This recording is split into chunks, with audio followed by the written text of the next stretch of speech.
UFC Vegas 87. At the end of this video, we're going to have to take a fat dab because we are smoking on that bookie pack. They are eating ramen tonight because we had another monster night. We kept the streak alive. I'm going to be going through every fight and talking about my bets. Most of them we hit and we made some great money. I'll be going through the bets I lost too and just recapping the fights, telling you what I want to see next from these fighters. And I'm going to be going through a rule change that I really hope we finally fix here soon because it's getting crazy. Let's start off on the first fight of the night, man. Loik Razabov taking on Abdul Al-Sawadi. This was a competitive fight. Loik was able to land the takedowns early. I figured he would. We did know that he had a little bit of an issue with his gas tank, and it did seem like he was starting to slow down. But Al-Sawadi, he's good at winning rounds, and he's pretty well-rounded. The reason why, once that line got so crazy, I had to go ahead and put some money on Razabov. I took him inside the distance, plus 350, because all three of Abdul's fights that he's lost, he's been knocked out. And I know Razabov has big power. So he does throw singular shots, but Abdul just, he's there to be hit, man. And it sucks because this dude does have potential, but that is going to be his fourth knockout loss. In the third round, you saw him just eat a monstrous, I think it was a right hand, gets dropped, the ground and pound. You saw Chris Tione, and he had a couple weird moments last night, but he's telling Sawadi to defend himself as he's completely unconscious, getting dribbled off the mat. Razabov cashes, plus 350 inside the distance. Sometimes, man, when these lines get crazy, everybody on him straight. I mean, if it was a pick'em, I had a slight lean to Abdul just because he's a minute winner after Loik slows down in the wrestling, starts to slow. But, overall, it's like plus 350 inside the distance or even straight at, I saw some crazy numbers some people got for Razabov. It was a step down in competition for him, a step up for Abdul. He had multiple paths to victory. That line was off. We cashed. Let's move on to the second fight. Second fight, pretty easy to talk about, pretty quick. I didn't have nothing on this fight. I figured Klein was going to destroy him. I thought about taking TKO. Cunningham coming up a weight class, short notice. We knew this guy was tough. If you've heard this guy's story, it's insane. Don't need to get all into it. You probably heard it on the broadcast or, on his, Contender Series. Crazy childhood. Dude's built different. He's tough as hell. But unfortunately, man, this was just too much. Up a weight class, short notice. Klein is a beast. He's a super dangerous guy. I saw some funny people on Twitter talking about, who was it? Dan Fight Pick saying for his birthday he wants a visit with Klein's doctor. And dude was looking juicy, but gets it done. Lands some brutal body shots that drop Cunningham. Doesn't matter how tough you are when you start eating those body shots. But good finish by Klein. Kind of went out there and made the price tag look valuable. People say you can't have value on something like that. It's not my way of betting, but at the end of the day, there was value on a minus 800 when he went out there and absolutely destroyed him pillar to post. Next up, we had CLD, Christian Leroy Duncan taking on Claudio Ribeiro. Another fight I had nothing on. I picked Christian Leroy. I picked him inside the distance. I figured just being the more well-rounded guy, he could mix in some grappling. He could just pick him apart a little bit on the feet, being much more technical striker. But in the end, it kind of played out how I figured it would. Mixed in a takedown, land some good shots on the feet. CLD's he's good, man. He's good. He's gonna have to work on his. He's a little hittable. He is a little hittable. He gets a little flashy, but I mean he's good. He's a big guy for the division too. Dude is huge. He made Ribeiro look tiny. I do think Ribeiro needs to go ahead and change that because he ain't 6'1", unless my boy CLD is 6'4". But I think Ribeiro's legit like 5'10", 5'11".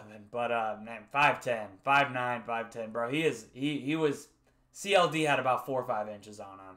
Anyways, we move on to the next fight, and this one I could say, maybe I made a mistake. I still stand by my plus 4,000 Zahabi round 1 finish. Every single one of his fights, except that Ricky Turcios win, every single one of his wins has been a first round knockout in his entire career. His other 9, but at the end of the day, I knew this line was off, and I should have just put a little something on him straight. I thought about the split decision, but obviously I wouldn't have cashed that either. But it was a crazy number for split decision as well. Didn't bet it.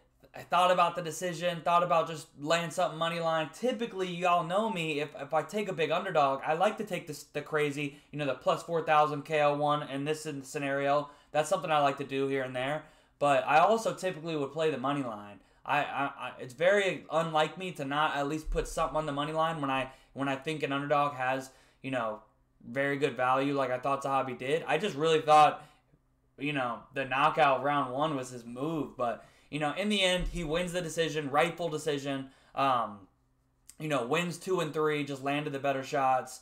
But yeah, a little bit of a misstep for me, not putting some on the money line. Feeling like, damn, kicking myself because I feel like I should have cashed there. But at the end of the day, at least I didn't parlay Basharat minus 900. You know what I mean? We move on to another fight. This was honestly a great fight, and I was glad Vinicius got the 100K.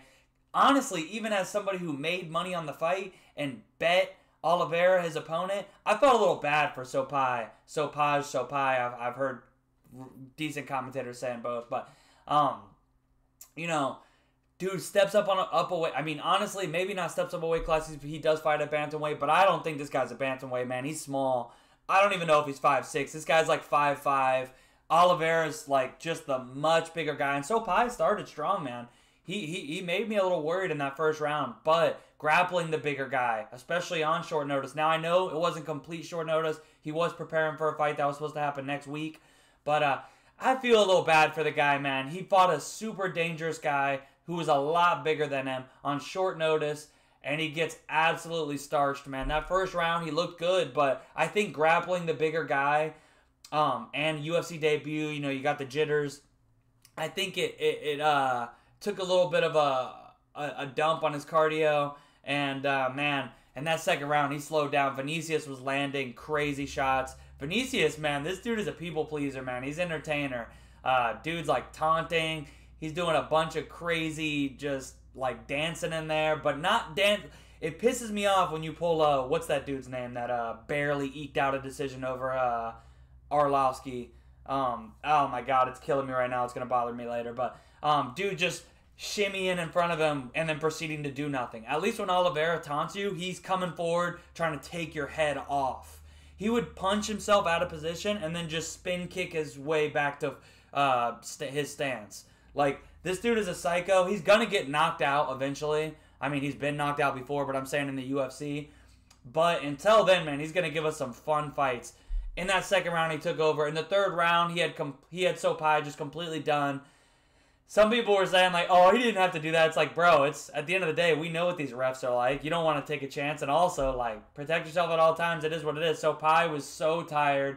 He was falling back against the cage over and over, like, so gassed. He was fighting off sheer toughness and heart. But he was too gassed to hold his hands up to defend himself.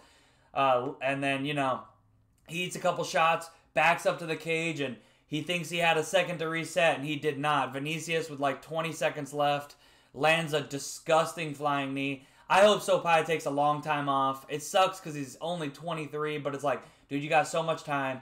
That's his first knockout loss, and it was a brutal one. Absolutely stiff for like a full minute at least. Yeah, man, seriously, like, I hope the guy's all right. I hope he takes take 9 months and come back full camp. They're going to give him another shot. A lot of people are like, oh, I hope they give him another shot. Believe me, man, he came in on these circumstances. They're going to give him another shot. So take a long time off and come back at flyweight. You're too small for bantamweight, buddy. But you are very talented, very good fighter. I hope he takes a long time off, comes in on full camp at flyweight. I think he can beat several ranked guys at flyweight. So I think he's good, man. I don't think the gas thing is terrible. I just think it was the circumstances of the fight. But let me see him back and down the line. I think he's got potential. But we cash Oliveira minus 105. So looking good so far. Now we go into a big. Y'all know me. I don't play a lot of parlays these days, man. I really don't unless they're little flyers on crazy stuff. But Eric Anders versus Jamie Pickett. I didn't see a way Jamie Pickett won the fight. And in the end, I mean, I feel justified in that bet. I think it was like minus 310 when I parlayed him. He closed like minus 500. Would I have parlayed him minus 500? No. I won't sit here and tell you I would have done that. But at the end of the day, minus 300, he showed he is better in every aspect of the fight. The only thing is, man, the setups on some of those takedowns, it's just like he's like, you got nothing. I'm just going to dive at your legs. Jamie Pickett caught him with a right hand at the end of the first, and in my eyes, definitely won that round. I saw some people saying, no, he got dominated the rest of the round. Dude, it doesn't matter. He dropped him. And we're going to talk about that later on in the fight, but or later on in the card. But, yeah, Jamie Pickett won the first. Eric Anders dominated in the next two. Jamie Pickett retires. Best wishes to him. Tough UFC career, but at the end of the day, these are the best fighters in the world. Anybody saying, oh, knocking a guy who can't beat the best fighters in the world, like, put your potato chips down and get off the couch, buddy. But Eric Anders did what he should. He was the better guy. He came in there, cashed me. I had him parlayed up with Petrino later on in the card. So first leg cashes. We're still off to a good start. Next up, we had Steve Erceg taking on Matt Schnell. And, it pretty much played out how we figured, man. It'd be a decently competitive fight, and then Erceg would finish him, either club and sub or just catch him and knock him out. Steve Erceg catch him with a picture-perfect left hook. Knocks him out. I gotta say, Chris Taione, this clip is I want to say it cracking me up, but honestly, it was kind of painful to watch. I mean, I'm sure Matt Schnell was asking like, why'd you stop it? Why I was still trying to fight, and they clipped this out, but still, it wasn't a good look. This clip of Taione like talking to him and his coach, like, man, I don't know what was worse, the punch or your head hitting the mat. Holy crap! Did you see that? You'll see it on the film later. It's like, hey man, chill, bro. Like, relax. He's like, hey, dude, that was crazy when you got knocked the hell out, right? Like, damn, this dude's dreams are getting shattered in front of him right now. Maybe give him a day. But, yeah, Steve Erceg, man, this guy's legit. And I would rather him get a flyweight title shot than someone later on in the card. We move on to Umar Nurmagomedov. Oh, and I got to say, Steve Erceg, inside the distance.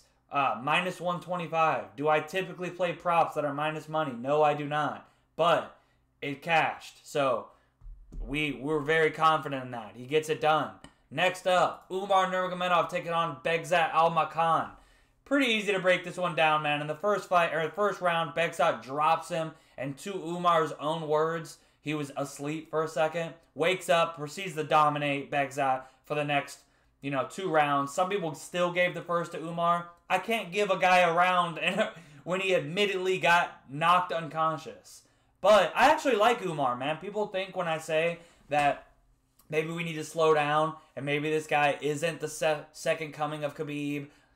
Maybe he isn't, a given to be champion. Do I think he should be fighting ranked guys? Of course. But do I think it's just a given that he's going to beat O'Malley and beat all these guys? Dude, I know his styles make fights, but like Begzat, I think people don't give enough credit to Corey and Sean and some of these wiry strikers at Bantam. Like, I think they might have been a little tougher to hold down than Begzat was. I mean, at the end of the day, like, I actually think Sean might be a little tougher to hold down than Corey, just because, Corey, we've seen held down a lot more. Corey, as much as people like to give Sean crap, man, he's made strides. And I would not be shocked if he sniped Umar's head off. But at the end of the day, Umar is great. I actually like the guy. Like, I like his humbleness to be like, yeah, I was knocked out. And Begzat is a great opponent. He was trying to kill me in there. Like, I like the guy. I like Umar. I just don't think it's an automatic given he's going to be champion like a lot of people do. But at the end of the day, great fighter. Showed that he's got heart. He's got toughness. He clearly has the wrestling and grappling. He's clearly got the cardio for it. The striking, better than Makhayev's, who we're going to be talking about, but he gets it done. Umar, let's see him against a top 5 opponent. No more of this crap. Even though I do think Begzat's legit, again, like Sopai, might want to see this guy go down to flyweight. Not a big bantamweight by any means. Maybe it's just because Umar is huge, even though he's only 5'8". Like, he's got Khabib traps and Khabib shoulders, but yeah, Begzat, I would like to see him maybe try flyweight out. But we move on. Oh, I got to say, though, last bet I made on the card, I did succumb to putting a little something on Nurmagomedov inside the distance. Minus 125. I never bet minus props, and it just felt like Steve Erceg, he's gonna finish this guy at some point. That's how Chanel loses when he loses. So why not turn this big old, minus 400 into a almost even money play? And then Nurmagomedov over 1,000. Typically, if you're gonna give me almost even money on a guy who's minus 1,200, like he's supposed to. The bookies are saying he should finish this guy. The tape is showing me he should finish this guy. Not that I had to watch Umar tape, but a little tape on Begza. I don't think that was a horrible bet, but at the end of the day, it doesn't cash. I knew there was a chance Begza was able to just survive. I was really hoping Umar gets the rear naked choke. He had a couple moments where he got close, but he doesn't cash it. I missed that bet. So we move on to Makhachev versus Alex Perez. I had some money on Alex Perez plus 320. Maybe I'm biased. I thought Perez won the fight. But also, it's not just because I'm biased I had money on Perez. It's also like, dude, we need to talk about this knees to a grounded opponent. They need to be legal. There's a clip going around of Makhachev in the third round. He's on his knees in prime finish him position 9 times in the third round. It might have been more, but in this clip they show 9 times. He is on his knees with his head at his opponent's knees are just there waiting to turn his brain off and murder him if it's in the street. If that's in the street, Makhachev is dead. If knees to a grounded opponent, if this is one championship, and I don't like to give one too much credit, but when it comes to this, they got it. You should not be, that is the most, besides being belly down and a guy's on top of you and you're belly down and he can rear naked choke you or just pulverize you or grab your head and smash it into the fucking pavement. Other than that, this is the most vulnerable position to be in a fight.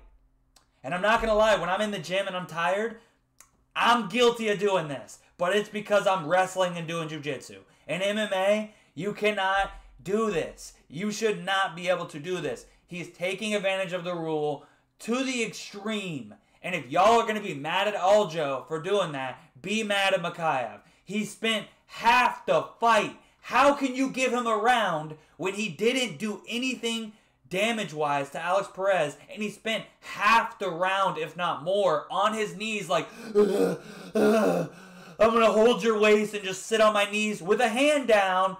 I would have both my hands around your waist if I was trying to really take you down, but I'm not. I'm trying to catch a breather, and I'm going to show the ref, hey, my hand's down. He can't knee my head into an oblivion.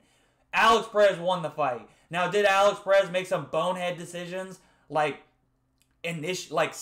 staying in the, maybe not initiating, he did initiate it a couple times, but there was times where he could have just broke away and tried to land some shots, but he was too accepting of like, okay, if this guy's just going to stay on his knees and just sit here, I'll land some pepper shots to the body, a knee to the body here and there, elbows to the side of the head.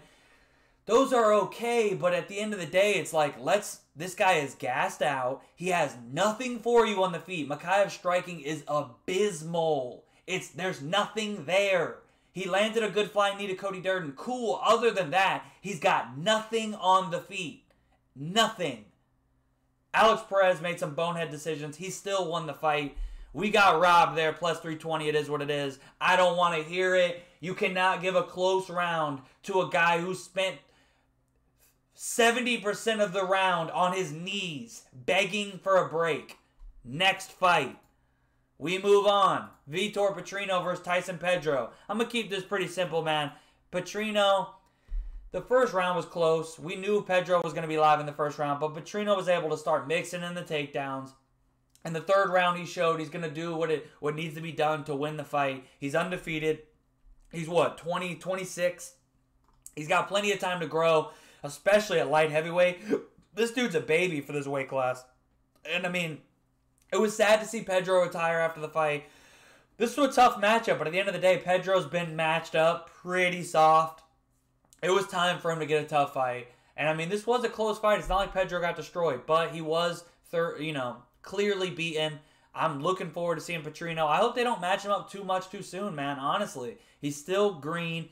26 at light heavyweight, man. I mean, with other than the damage, because you know that's what's really gonna. This guy's not gonna be fighting till 40. Just he's already fighting good guys in the UFC. He's not gonna, you know. But potentially, guys go till 40 at light heavyweight. Like, you can do it. Let alone if you were to move up to heavyweight later, dude's got the physique for it. But you know, can he stretch it out another 8 years or so and at least make it to like mid-30s? You know, he can if he doesn't fight. You know, if they don't start giving him top 5 guys already. But you know, hopefully they keep him slow. But he won the fight. He cashes my parlay minus 132. Andres and Petrino. We move on to the main event. I'm already in the money, but we wanted that Rosenstruck KO. Biggie Boy, Shamil Gaziev in the main event. Shamil had a good first round. The fight played out almost exactly how I figured it would. Literally to a T. Shamil's going to be winning the minutes with the volume. He's going to throw more. Rosenstruck, we call him Frozenstruck. And this, I think, is the first time I've ever bet Rosenstruck. I've either not bet, period, or bet his opponent in most of his fights. But I knew this was a fight where Gaziev is gassy Av.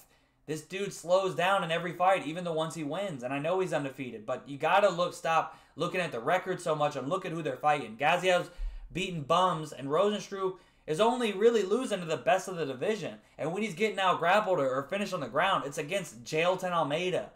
Shamil ain't get Jailton Almeida, buddy. Like, so we knew Shamil was going to be throwing the more volume. He was going to be backing Rosenstruck up. Rosenstruck was going to be looking for the kill shot. But Gaziev was going to slow down. If he didn't take him down and finish him in the first, which I knew he wouldn't because he's not Jailton Almeida, then he's going to slow down and get finished. In the end, it played out just like that, man. Rosenstruck was setting him up. He was crushing him with that jab, busting up the nose. Shamil, you know, I mean, he toughed it out for a bit, but let's be real, man. And I don't even knock a guy for this. At the end of the day, it's let's live to fight another day. I wouldn't even be mad if the MMA community, you know, made it more okay to I don't, for lack of a better word, quit, or for more corners to stop the fight. The corner wasn't trying to let him out. He was done. I knew after the fourth, I was like, oh, he's done. You could tell with his body language, he was done. Even during the fourth, he was gassed out. He was getting touched up. He knew he wasn't going to be able to take Rosenstruck down. It was over. And he quit on the stool. Rosenstruck gets the win by finish. I cash him, plus 180. And that's, you know, a great card. We missed on the plus 4,000 Zahabi first round KO. We missed on the robbery of Perez losing the decision, and we missed on Nurmagomedov inside the distance. We cash Oliveira minus 105, Radzhabov inside the distance plus 350, Urseg inside the distance minus 125, and Rosenstruck, or the parlay of Andres Petrino minus 132 and Rosenstruck plus 180 KO. You know, another great night. We keep the momentum rolling. I'm sure they're going to give... I would love to see Rosenstruck versus Derek Lewis. I'd love to see Petrino get... Don't go too quick. Give him another guy. Like, he's 26 at light heavyweight, man. And this guy's got the body of a Greek god. He's well-rounded. He can knock dudes out. He can take you down and submit you. Do not give Makayev the title shot. And you know what? Actually, go for it. If you want to see... I love Pantoja. If you want to give Pantoja another finish, he is going to destroy Makayev. He will knock him out on the feet. If Makayev does any of that, wants to initiate, go to his knees on the ground, Pantoja will be happy to go to the ground with him and submit him easily. This guy almost got submitted by Malcolm Gordon. This guy couldn't take down Alex Perez. Now, Alex Perez, solid wrestler. I'm not saying that it's not nearly as bad as getting beat up by Malcolm Gordon for a round, but just no title shot. I said if he went in there and dominated Perez because of the state of the division, if you wanted to give him a title shot, I'd be fine with it, but he didn't do that. He lost the fight. Stop. Umar Nurmagomedov, I'm cool with the Corey fight. Definitely needs to be a top guy. Steve Urseg, man, this guy's legit. He needs a top guy too, man. Like, I like Steve Urseg, man. And I'm kind of exaggerating with the title shot thing. It's just the state of the division. But, you know, give him a top guy. Let's give him, you know, give him a big step up. Eric Anders, okay, you know, you know. He showed he's still got big holes, but he's still a level above Jamie Pickett. Vinicius Oliveira, man, this guy's a prospect. This guy, man, seriously dangerous. Gonna get knocked out soon in one of these fights with the way he fights, but in the meantime, he's gonna give us some highlight reel finishes. Eamon Zahabi's getting up there, man. It's time to... He beats Basharat, 4-fight win streak, 3 of them finishes. Or two of them finishes? Yeah, 2 of them finishes. The Tercio, one of the Basharat, 1 decisions, but he's 36. If he wants it, let's give it to him. What's he want? Give him a top guy. It's now or never, really. Same with Christian Leroy Duncan as far as like a Vitor Petrino. I mean, not quite as. I mean, how old is he? Still, he's young as it. 28. Not all the way put together there yet, but let's give him a step up for sure. Klein, had some ups and downs, but he's been looking better. He looks like he's rounding out his game. It's tough to say after AJ Cunningham, but I hope they give him a real fight. I would have loved to see, who was he supposed to fight? Hispanic, Joel Alvarez. Yeah, that would have been a great fight. Radzabov, still super green. At least UFC-wise, but 33, so, kind of got to get moving, but it's also, he's still got time. He's still got time for sure. It's just lightweight, 33. So it's not like he's an old man, but maybe give him someone just like top 20. But that's basically my thoughts for the fights, man. Enjoyed the fights. I know it wasn't the greatest card ever, but there were some entertaining fights, man. We got UFC 299 next week. I'm gonna be doing my video probably Tuesday night. I'm trying to get it out quick. Might even drop it tomorrow night. But that's it for this one, man. Make some money on 299. Enjoy the fight. It's going to be an insane card. One of the best cards I've ever seen. UFC 299 and 300. We are in for a treat. I cannot wait. I'm probably going to have a lot of bets, man. I'm just loving some of these matchups. But that's it for me. I appreciate you guys. Let me know in the comments what bets you had and what bets you got for 299, man. Let's get ahead early. Like I said, I'm going to drop it early. Leave a like on the video. Helps the algorithm. Subscribe. Post notifications. Or thumb down the video if you hate me. If you hate the video, you think I suck. I appreciate you guys, man. Love going back and forth with you in the comments or on Twitter, all that good stuff. Makes this stuff a lot more fun. Keeps me doing them. So I appreciate you guys, man. I'll see you in a couple days for UFC 299 breakdown. Until then.